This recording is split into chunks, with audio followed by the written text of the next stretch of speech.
क्या आपने कभी सोचा है कि कभी-कभी सबसे गहरे सवालों के जवाब शब्दों में नहीं, बल्कि मौन में छुपे होते हैं? आज की कहानी एक ऐसे युवक की है जिसने दुनिया की हर किताब पढ़ी, हर दर्शन को समझा, लेकिन जिंदगी के असली जवाब उसे तब मिले जब वो चुप होकर बैठना सीखा। यह कहानी है आरव की, एक अत्यंत बुद्धिमान छात्र की, जो सवालों के समुद्र में डूबा था और जिसे लगता था कि हर चीज का जवाब किताबों में मिल जाएगा। लेकिन दोस्तों, कभी-कभी सबसे छोटे सवाल का सबसे बड़ा जवाब सबसे अप्रत्याशित जगह मिलता है।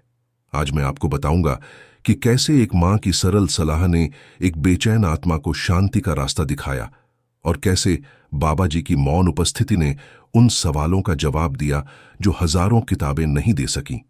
लेकिन इससे पहले कि मैं आपको यह गहरी और प्रेरणादायक कहानी सुनाऊं, मुझे बताइए कि आप कहां से यह वीडियो देख रहे हैं। कमेंट में अपना शहर या देश का नाम जरूर लिखिए और अगर यह कहानी आपको अच्छी लग रही है तो वीडियो को लाइक करना न भूलें। और हां, एक शुभ दिन के लिए कमेंट बॉक्स में राधा स्वामी जी जरूर लिखिएगा। आरव की कहानी शुरू होती है दिल्ली के एक मध्यम वर्गीय परिवार से, जहां किताबों की खुशबू हमेशा घर में बनी रहती थी। आरव एक अत्यंत बुद्धिमान छात्र था, लेकिन उसकी बुद्धिमत्ता किसी सामान्य बच्चे जैसी नहीं थी। वह बचपन से ही उन सवालों से घिरा रहता था जो आमतौर पर बड़े होने पर आते हैं। मैं कौन हूं? मैं यहां क्यों आया हूं? जीवन का उद्देश्य क्या है? सच क्या है? ये प्रश्न उसके मन में इतनी गहराई से बैठे थे कि वो रात को सोते समय भी इन्हीं सवालों के बारे में सोचता रहता था। जब आरव सिर्फ 12 साल का था तो उसने अपने पिता से पूछा था, पापा, लोग कहते हैं कि भगवान सब जगह है, तो वो दिखता क्यों नहीं? उसके पिता, जो एक इंजीनियर थे, ने उसे समझाने की कोशिश की, लेकिन आरव संतुष्ट नहीं हुआ। फिर उसने अपने दादाजी से पूछा, दादाजी, मौत के बाद क्या होता है? दादाजी ने धार्मिक ग्रंथों का हवाला दिया, लेकिन आरव के मन में और भी सवाल आ गए। इन प्रश्नों के उत्तर के लिए वह धर्म ग्रंथों में डूबने लगा, फिर दर्शन शास्त्र की किताबें पढ़ने लगा और आधुनिक विज्ञान तक हर चीज में डूबा रहता था।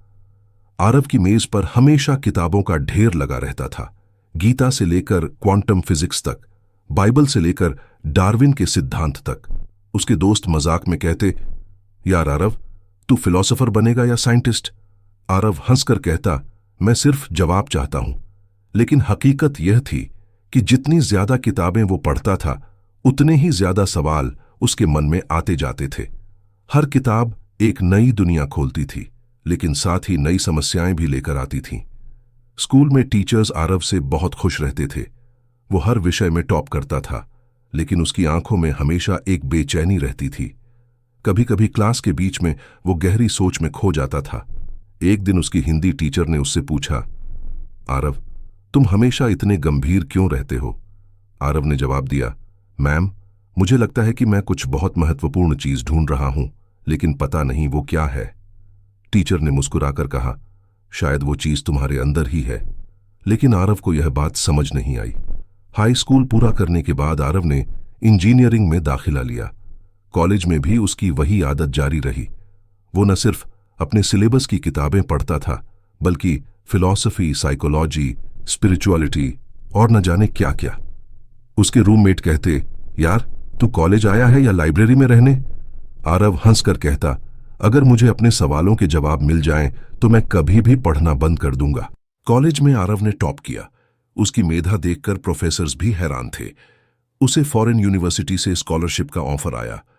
पूरा परिवार खुश था, लेकिन आरव के चेहरे पर वो खुशी नहीं थी जो होनी चाहिए थी। उसकी मां सुमित्रा देवी ने पूछा, बेटा, तू खुश नहीं लग रहा, इतनी बड़ी उपलब्धि है। आरव ने कहा, मां, मुझे लगता है कि मैं गलत दिशा में जा रहा हूं। मैं जवाब ढूंढने निकला था, लेकिन सिर्फ और सवाल मिल रहे हैं। आरव विदेश चला गया। वहां उसने अपनी मास्टर्स और फिर पीएचडी शुरू की। यूनिवर्सिटी की लाइब्रेरी में वो दिन रात बैठा रहता था। उसके प्रोफेसर्स कहते, आरव, तुम बहुत ब्राइट हो, कोई भी टॉपिक हो तुम इसे गहराई से समझ लेते हो। लेकिन आरव को महसूस हो रहा था कि वो एक अनंत भूल भुलैया में फंसता जा रहा है। जितना ज्ञान बढ़ रहा था, उतनी ही बेचैनी भी बढ़ रही थी। किताबें तर्क दे रही थीं, लेकिन शांति नहीं मिल रही थी। जवाब थे, लेकिन संतोष नहीं था। रात को जब वो अपने छोटे से अपार्टमेंट में अकेला होता तो उसे लगता जैसे वो किसी गहरे गड्ढे में गिरता जा रहा है। उसने डायरी में लिखा था, मुझे लगता है कि मैं जितना ज्यादा जानता जा रहा हूं उतना ही कम जानता हूं। क्या यही ज्ञान का मतलब है? क्या यही जीवन है? इधर भारत में उसकी मां सुमित्रा देवी एक सीधी साधी गृहिणी थीं, जो रोज सुबह उठकर नामदान लेकर भजन सिमरण करती थीं। उनके पास कोई बड़ी डिग्री नहीं थी, न ही कोई भारी भरकम किताबों का ज्ञान था, लेकिन उनके चेहरे पर एक अजीब सी शांति हमेशा बनी रहती थी। जब आरव घर फोन करता और अपनी परेशानियां बताता तो मां हमेशा यही कहती, बेटा, जो जवाब किताबों में नहीं होते वो बाबा जी की चुप्पी में मिलते हैं। आरव बस मुस्कुरा देता और सोचता कि मां की ये आध्यात्मिक कल्पनाएं हैं। उसे लगता था कि मां सिंपल है, इसलिए इन सब बातों में भरोसा कर लेती है। एक दिन आरव ने मां से कहा, मां, आप इन सब बातों में कैसे यकीन कर लेती हैं? कोई साइंटिफिक प्रूफ है? मां ने हंसकर कहा, बेटा, कुछ चीजें प्रूफ नहीं चाहती, अनुभव चाहती हैं। तू इतना पढ़ता है लेकिन कभी चुप होकर बैठता भी है। आरव ने कहा, मां, मेडिटेशन के बारे में तो मैंने काफी पढ़ा है, साइंस भी कहता है कि यह अच्छा है। मां ने कहा, पढ़ना और करना अलग बात है बेटा। 3 साल विदेश में बिताने के बाद आरव का पीएचडी पूरा हो गया। उसे अच्छी जॉब के ऑफर आए, लेकिन वो अपने अंदर खालीपन महसूस कर रहा था। फिर एक दिन जीवन में तूफान आ गया। उसका सबसे करीबी दोस्त राज, जो बचपन से उसके साथ था, एक कार एक्सीडेंट में अचानक चल बसा। यह खबर सुनकर आरव का दिल टूट गया। राज वही था जो आरव के सभी फिलॉसफीज को सुनता था, उसके सवालों को समझता था। अब वो नहीं था। राज की मौत के बाद आरव को लगने लगा कि उसकी सारी पढ़ाई, सारा ज्ञान बेकार है। उसने सोचा, अगर मैं इतना जानता हूं तो क्यों नहीं बचा सका अपने दोस्त को? क्यों नहीं पता था कि यह होने वाला है? उसे अपनी सारी अचीवमेंट्स फीकी लगने लगी। करियर में भी कुछ समस्याएं आईं। वो जिस कंपनी में काम कर रहा था वहां उसका बॉस उससे खुश नहीं था। रिश्तों में भी उलझनें थीं। उसकी गर्लफ्रेंड ने उससे ब्रेकअप कर लिया क्योंकि उसने कहा कि आरव हमेशा अपनी दुनिया में खोया रहता है। आरव अंदर से टूटने लगा। वही आरव जो दूसरों को सलाह देता था, जो हर समस्या का इंटेलेक्चुअल सॉल्यूशन निकालता था, खुद अनजानी अंधेरी राह पर खड़ा था। उसने अपनी डायरी में लिखा, मैं हार गया हूं। न तो मुझे जिंदगी का मतलब समझ आता है, न मौत का, न खुशी का, न दुख का। मैं किस लिए जी रहा हूं? उस रात आरव ने घर फोन किया। मां ने उसकी आवाज सुनते ही पहचान लिया कि कुछ गड़बड़ है। क्या बात है बेटा, तू परेशान लग रहा है? आरव ने अपनी सारी परेशानी बताई। मां चुपचाप सुनती रही। फिर उन्होंने धीरे से कहा, बेटा, तू कब वापस आ रहा है? आरव ने कहा, 2 महीने बाद मां। मां ने कहा, आते ही बाबा जी के दर्शन को चलना। कुछ मत पूछना, कुछ मत सोचना, बस जाकर बैठ जाना, जवाब खुद मिल जाएगा। आरव ने कहा, मां, मैं इन सब चीजों में बिलीव नहीं करता। मां ने कहा, बिलीव करने की जरूरत नहीं, बस एक बार ट्राई कर। तेरे पास और कोई ऑप्शन भी तो नहीं है। यह सुनकर आरव को एहसास हुआ कि वाकई उसके पास कोई और रास्ता नहीं बचा था। थका हुआ आरव मान गया, सिर्फ इसलिए कि अब कोई और उम्मीद बाकी नहीं थी। 2 महीने बाद आरव भारत वापस आया। घर पहुंचकर वो अपने कमरे में बैठ गया और अपनी सारी किताबों को देखने लगा। उसे लगा कि ये सब किताबें उसका मजाक उड़ा रही हैं।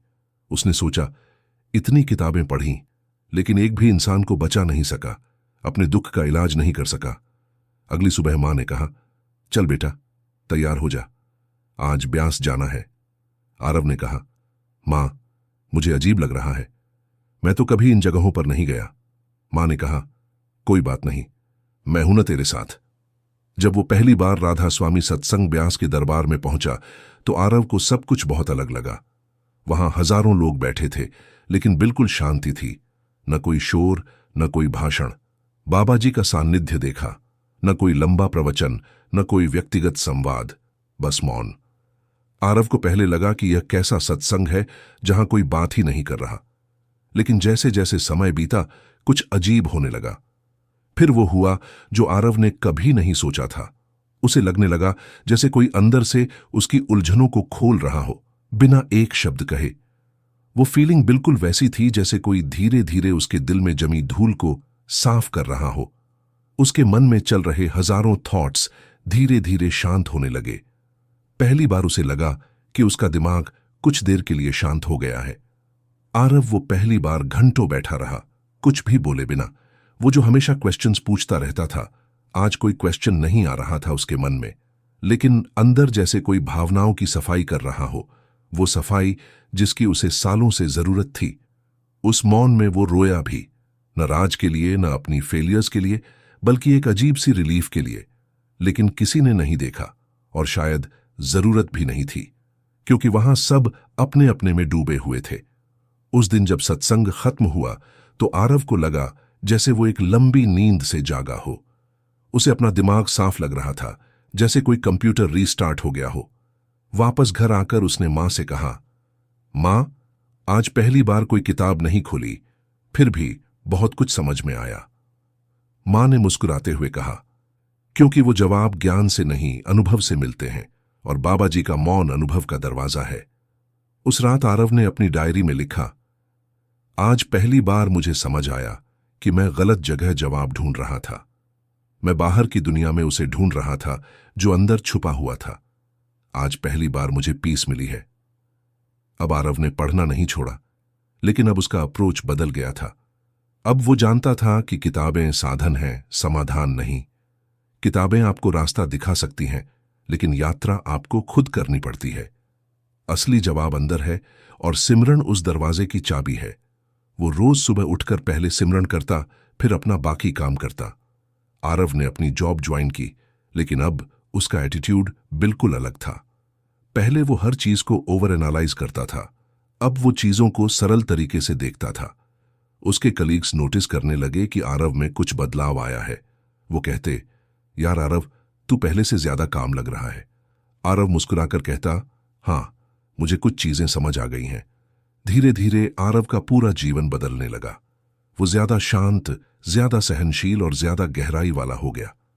पहले जब कोई उससे फिलोसॉफिकल क्वेश्चंस पूछता था तो वो घंटों लेक्चर देता था। अब वो सिंपल जवाब देता था।